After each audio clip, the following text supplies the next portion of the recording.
Hey everybody, welcome back to the channel. We have got a lot of things going on right now. So in the last episode, you saw we planted the garden, and unfortunately 3 days after, well, that sun's in my eyes, I gotta spin this way. Unfortunately, 3 days afterward, we had a torrential downpour come through, and we got over an inch of rain in 45 minutes or less. I really didn't keep very good track of it. And it floated probably 50% of our bean seeds out of the ground, and they ran down into the end of the garden, and they just piled up down there. So we're going to have to go deal with that here this afternoon. We've got storms coming in and rain coming in again this evening. It may be a total waste, I don't know, but it's washed some of these bean seeds 20-25 feet from where we actually put them in the ground.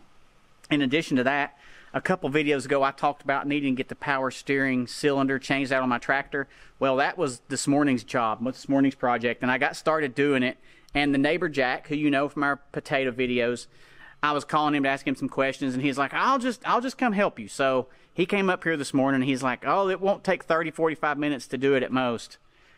3.5 hours later, and we just finished. And anyway, what we did was, this was the old power steering cylinder right here. You can see it. I'll pick it up here and show it to you. So this was the old one. It was actually leaking out the end right there, where I'm kind of right there in the middle of the screen.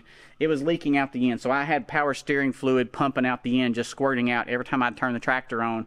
Whether I was turning any particular direction or not, it was just the seal had gone bad on it. So what I did was I had to buy a new power steering cylinder. And in the process, this is an aftermarket one, probably made in China or overseas somewhere, I'm sure. But you couldn't find US made ones. It was really difficult to find, so I had to go with what we had, or what we could get a hold of. Well, everything didn't line up properly.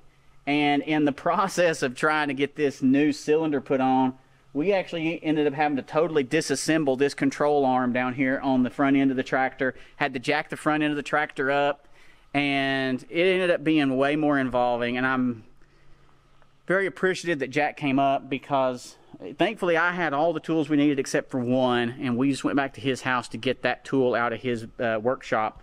Thankfully I had everything else we needed, but I would not have known to have taken that control arm off, because everything I had read and watched before on this, you really just took the cylinder off, popped it loose, put the new one on. But anyway, it ended up being a lot more complicated than was expected. I still have to reassemble the rest of the tractor. I ended up having to take the front cover off down here to get into the back of there to the power steering control module down there, and get the lines taken off of that so we could reroute everything. And it was a mess. But anyway, my plan is, ideally with this one, is I think I'm going to take this one apart and I'm going to take it in. My cousin Brylan said that you can actually have these rebuilt, and it's like probably $30-$35, and I think I'm going to take it in, see if I can get those seals rebuilt on it, if it's that cheap, and then I'll set it aside, and then I'll have it as a spare, because that's the OEM, the original manufacturer cylinder for this tractor.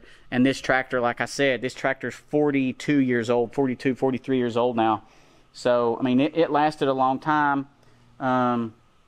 But we'll see. Anyway, that's it for this. I've got to finish getting this reassembled and tighten up some nuts and bolts on it, so that way it's ready to go.